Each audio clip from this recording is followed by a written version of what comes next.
Let me guess, you clicked on this thumbnail because you have been reporting one too many duplicates, and obviously if you're here, then you're trying to get over that hump and find a way to get your submissions triaged. Does that sound about right? Well, every day my inbox gets filled with messages from hunters just like you facing this exact challenge. So if you're ready to transform your hacking approach and start landing valid submissions, hit that subscribe button and drop a comment saying I'm ready, and let's dive into what it is that it's holding you back. When people message me and ask help with their methodology, the first thing I ask is, what kind of vulnerabilities are you looking for? And the conversation goes something like this. I ask them, hey, what is your approach like?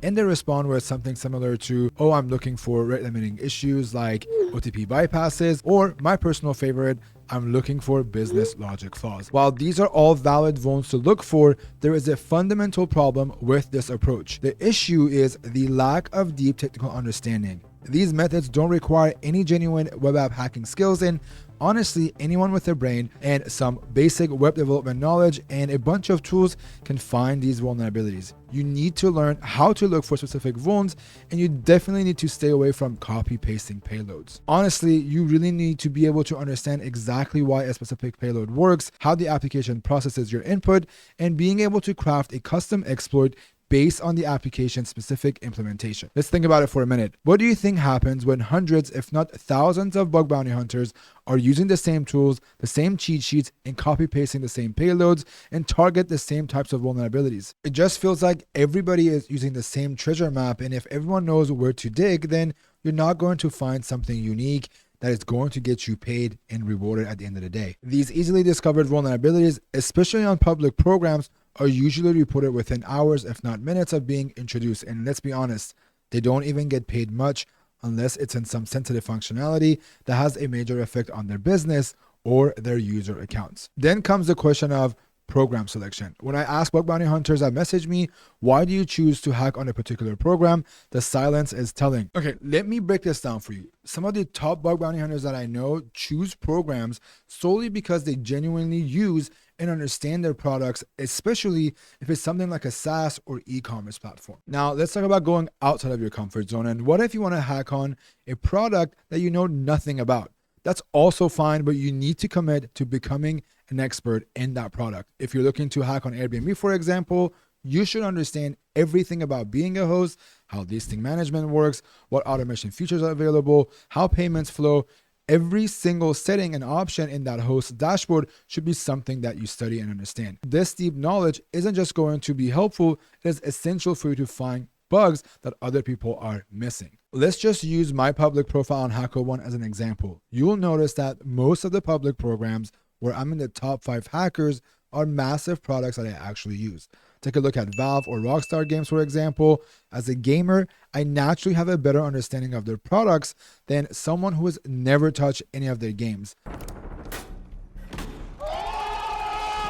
But flip that around to Airbnb, I actually started using their platform specifically to become a better hacker. I switched from booking hotels to staying at Airbnbs and eventually created my own listing just to understand the attack vectors better.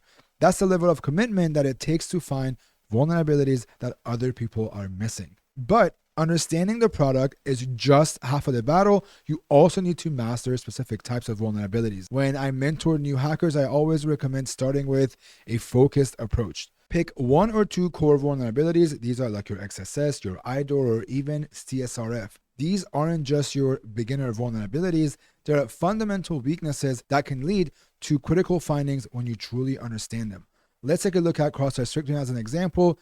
XSS isn't just about injecting a script tag and getting an alert 1. When you truly master XSS hunting, you start understanding input validation patterns, you learn about having your Chrome developer open at all times, and you also start learning how to track your user input. You also recognize DOM-based XSS opportunities, and you also understand how post-message vulnerabilities work. Each of these discoveries could lead you down to a deeper technical rabbit hole. The same principle could also apply to hunting for IDORs. Starting with basic integer-based vulnerabilities, you progress to understanding UUID patterns or even learning how to manipulate headers and cookies. You begin testing deeper functionalities within different organizations, which often leads you to discover vulnerabilities in the backend APIs. What starts as a simple task of hunting for iDoors turns into a comprehensive understanding of the entire application's architecture. So, how do you actually get started with this kind of deep technical expertise? Let me break it down for you. The path forward isn't about finding quick wins, it's about building knowledge that sets you apart. Pick one vulnerability at a time that interests you. Maybe that's XSS, maybe that's IDO that I mentioned earlier, whatever gets you excited. Then deep dive, learn everything you can about it, not just the basics, but all the edge cases and creative techniques that most hunters miss. When you're practicing on intentional vulnerable applications, don't just follow tutorials, really understand why each vulnerability exists and how it could appear in the real world applications. Here's a pro tip that I think most people don't understand, and it's also something that changed my approach. When you're studying write-ups about your chosen vulnerability types, don't just read them passively. Get your hands dirty, try to replicate those findings in your own lab environments, or even better, and this is something that I personally did, set a goal to find similar vulnerabilities in the same organizations. Think about it. If they made a security mistake once, there's a good chance that they've made that exact mistake elsewhere too. And yes, this focused approach takes more time, but it is the difference between random guessing and targeted hunting. Success in this field isn't just about running tools, it's about developing a deep technical knowledge in specific areas. It's about finding your niche, something that sets you apart from other hackers. You need to get used to finding bugs that automated tools miss because you finally understand the technology at a fundamental level. That's the kind of hacker you want to become. And look, if you're struggling with duplicates right now, it is time to make a change. Stop competing with everyone else using the same basic tools and techniques. Start developing skills that will make you stand out. Yes, the journey might be longer, but trust me, the rewards, both in terms of knowledge and bounties, are absolutely worth it.